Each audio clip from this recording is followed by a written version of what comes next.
Құдірет-ай, жұрттың басы кәдімгі бас секілді. Ал мына менің антұрған басым өзіме қас секілді. Қайдағы бәлеге бейім тұрады.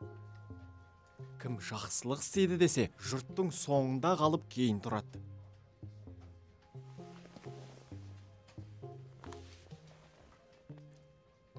Арамдықты айнытпай сезе қалады. Кім иттік істейді десе, азаннан тұрып кеп кезек алады. Иттігі сол емес пе, көрмеген дауға айғақ болады. Дымың ішінде болсын, айбат болады. Деп, қаны қарайған пышаққа қайрақ болады. Анау сені сүйтем деді.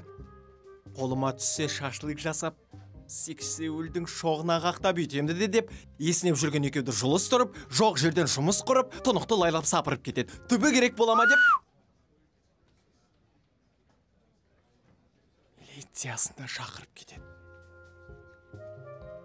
Біреуді өсіру жайлы сөз болса, сондай бір сөзге кез болса, «Өй, ол қоян шықты білемін, қазанын шағып, кескілеп кілемін».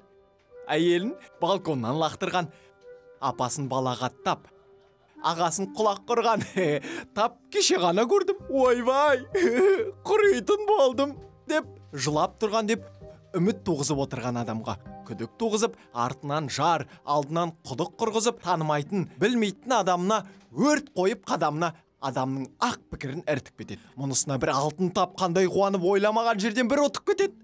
Міне, осындай басым бар. Жан сақтағыларың келсе, мені көрсеңдер, қашыңдар.